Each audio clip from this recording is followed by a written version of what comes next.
Hello dear student. आपको पता है कि हमने कक्षा 10वीं का चैप्टर नंबर 3 जो है वो शुरू किया है, जिसका नाम है धातु एवं अधातु। ठीक है, तो इसकी पहले हम दो वीडियोस जो है वो डिस्कस कर चुके हैं। तो पहली में मैंने आपको बताया था कि धातु एवं अधातु के भौतिक गुणधर्म क्या होते थे। जो मेरी पिछली वीडियो थी उसमें मैंने आपको बताया था कि धातु एवं अधातु के रासायनिक गुणधर्म क्या होते हैं, और इसके साथ साथ हमने पढ़ा था उभयधर्मी ऑक्साइड क्या होते हैं। ठीक है जी। उसके बाद आज का जो हमारा टॉपिक रहेगा उसमें हम पढ़ेंगे कि सक्रियता श्रेणी क्या है और इसका क्या महत्व है केमिस्ट्री में। ठीक है, और इसके साथ साथ हम ये भी डिस्कस करेंगे कि धातु एवं अधातु किस प्रकार से जो है वो रासायनिक अभिक्रियाएं करती है। ठीक है, तो आज का हमारा जो मुख्य टॉपिक है वो है सक्रियता श्रेणी।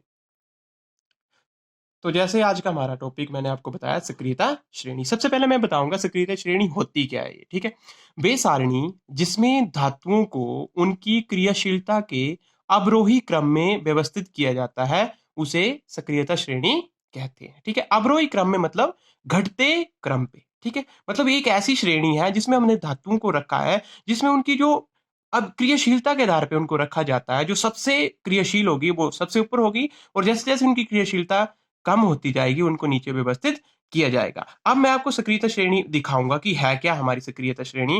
तो सबसे पहले हमारी सक्रियता श्रेणी में है, सबसे ऊपर क्या है हमारी पोटेशियम, उसके बाद सोडियम, उसके बाद calcium, magnesium, aluminium, zinc, iron, उसके बाद लेड या हम उसको क्या बोलते हैं सीसा, हाइड्रोजन, उसके बाद कॉपर, मरकरी जिसको हम पारा बोलते हैं, सिल्वर आ गई चांदी, और लास्ट में हमारी गोल्ड। ठीक है, तो ये है हमारी सक्रियता श्रेणी। सबसे ऊपर कौन सी है इसमें? पोटाशियम। ठीक है, अब इसमें जो सबसे ऊपर चार धातुएं हैं या चार या पांच धातु, उनको हम सबसे क्या बोलते हैं? तीन भागों में हमने सक्रियता श्रेणी को जो है डिवाइड किया होता है। अधिक क्रियाशील धातु, मतलब ये सबसे ज्यादा क्रियाशील धातु होती है और एकदम से जो है वो रिएक्ट कर जाती है। उसके बाद नीचे की, इससे नीचे जो रहेगी वो रहेगी हमारी मध्य क्रियाशील, मतलब ये मीडियोकर होगी। ठीक है, ना इनकी ज्यादा सक्रियता होगी ना इनकी कम होगी। और लास्ट की जो है कम क्रियाशील, ये बहुत कम होती है और बहुत कम ओकेजन पे जो है वो ये किसी भी चीज से जो है वो अभिक्रियाशील होती है और किसी चीज से क्रिया करती है। जैसे मैं आपको एक उदाहरण दूं, जैसे गोल्ड है, सोना है, ठीक है, या सिल्वर चांदी है, ये प्रकृति में मुक्त अवस्था में पाई जाती है। तो यहाँ से एक क्वेश्चन आपका जो वो आज कंप्लीट होता है। 100% जो पेपर में पूछा जाता है कि दो या तीन धातुओं के नाम बताइए जो प्रकृति में मुक्त अवस्था में पाई जाती है, तो आपने कौन बतानी है? सोना एवं चांदी। ठीक है, अब इसका फायदा क्या होता है देखो सक्रियता श्रेणी में। तो पहले चैप्टर की ओर मैं आपको ले जाना चाहूंगा, जहां पे हमने एक क्वेश्चन पढ़ा था कि जब लोहे की कील को कॉपर सल्फेट के विलयन में डुबोया जाता है तो उसका रंग चेंज क्यों हो जाता है। तो देखो क्या हुआ एक्चुअली, कॉपर सल्फेट हमारे पास क्या है? एक विलयन है, इसमें हमने क्या डाल दी? लोहे की कील। अब आगे क्या बन गया? फेरस सल्फेट और कॉपर। यहां क्या हुआ देखो, यहां पे इस लोहे ने कॉपर सल्फेट के विलयन से कॉपर को क्या कर दिया? यहां से डिस्प्लेस कर दिया, उसको विस्थापित कर दिया। अब क्यों किया? ये क्यों किया? क्योंकि अगर हम सक्रियता श्रेणी की ओर आप ध्यान दें तो यहाँ पे आपने अब यहाँ पे देखना है कि सक्रियता श्रेणी की ओर आप ध्यान दें तो यहाँ पे आप देखेंगे कि अब हम यहाँ पे पोजीशन देखेंगे लोहे की, और दूसरी हम पोजीशन देखेंगे कॉपर की। ठीक है, अब कॉपर जो है वो लोहे से नीचे है। इसका मतलब क्या है? जो ये लोहा है वो कॉपर को आसानी से विस्थापित कर सकता है। आपने हमेशा याद रखना है, जो अधिक क्रियाशील धातुएं हैं वो कम जो क्रियाशील धातु है उनको आसानी से जो है वो डिस्प्लेस कर सकती है। लेकिन ऐसा कभी नहीं होगा कि फेरस सल्फेट का सॉल्यूशन है उसमें हम कॉपर डालें तो वो उसको डिस्प्लेस करेंगे, वो नहीं कर पाएगी। क्यों? क्योंकि इसकी क्रियाशीलता, कॉपर की क्रियाशीलता लोहे से क्या होती है? कम होती है। तो ये है हमारी क्रियाशीलता जो श्रेणी है, सक्रियता श्रेणी जिसको कहा जाता है, जिसमें हमने धातुओं को उनकी क्रियाशीलता के अवरोही क्रम में जो है वो व्यवस्थित किया जाता है। ठीक है, अब दूसरा जो हमारा आज का टॉपिक है वो है धातुएं एवं अधातुएं कैसे अभिक्रिया करती है, या मैं बोलूं कि क्यों अभिक्रिया करती है। तो आपने हमेशा याद रखना, इसमें यहाँ पे मैं कुछ पॉइंट आपको जो है वो बताऊंगा। सबसे पहले जो है वो संयोजकता कोश को पूरा करने के लिए हमेशा आपने याद रखना है कि कोई भी धातु किसी भी चीज से अभिक्रिया कर रही है तो वो क्यों करती है?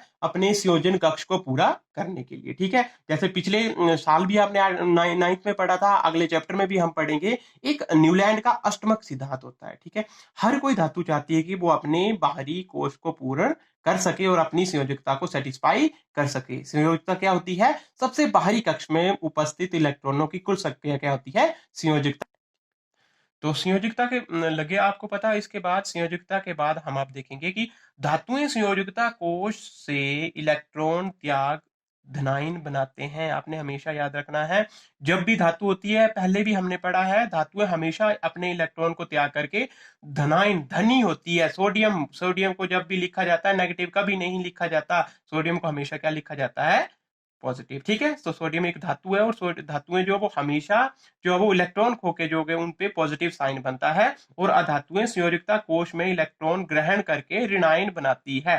ठीक है, क्लोरीन आपने पढ़ा है, उसके ऊपर हमेशा क्या होगा, नेगेटिव होगा। ठीक है, तो धातु पे हमेशा ऋण, और जो हमारी धातुएं उन पे जो है वो धन जो है वो चार्ज होता है। संयोजकता को सेटिस्फाई करने के लिए ये होता है, और धातुएं इसलिए जो है वो अभिक्रिया करती है ताकि वो अपने इस चार्ज को क्या कर सके, न्यूट्रलाइज कर सके। आगे इसके बारे में मैं आपको डिटेल में बताऊंगा। जो अगला टॉपिक है मेरा, आयनिक यौगिक। ठीक है, ऐसे यौगिक जो इलेक्ट्रॉन के आदान प्रदान द्वारा बनते हैं उनको क्या कहा जाता है, आयनिक यौगिक। उदाहरण में ले लूं तो इसका उदाहरण मैं लूंगा NaCl।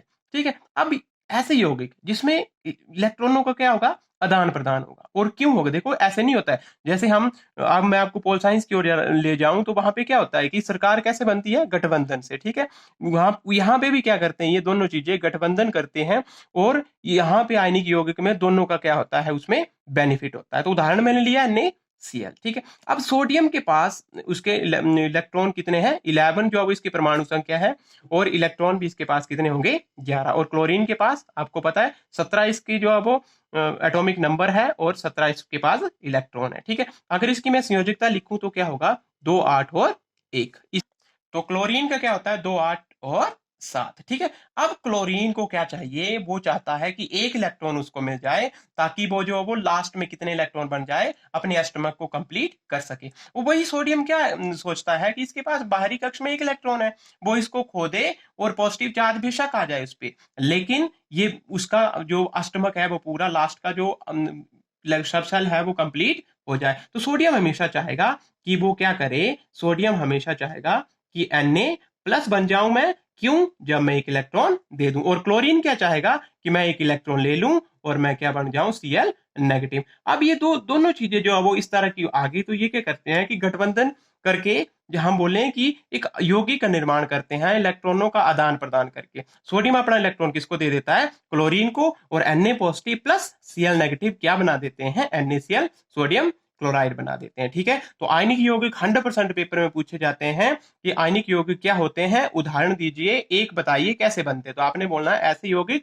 जो इलेक्ट्रॉन के आदान प्रदान द्वारा बनते हैं उनको हम क्या कहते हैं, आयनिक यौगिक कहते हैं। ठीक है, उदाहरण मैंने आपको बता दिया। और क्यों बनते हैं, ताकि वो संयोजकता कोश को क्या कर सके, अपने लास्ट की जो बैलेंसी है उसको सेटिस्फाई कर सके, और उसको जो है वो अपने लास्ट में ऑक्टेट को जो है वो कंप्लीट प्राप्त कर सके। ठीक है, तो आज के हमारा ये छोटा सा मेरा टॉपिक था। अगली वीडियो में हम देखेंगे कि आयनिक यौगिक की गुणधर्म क्या होते हैं।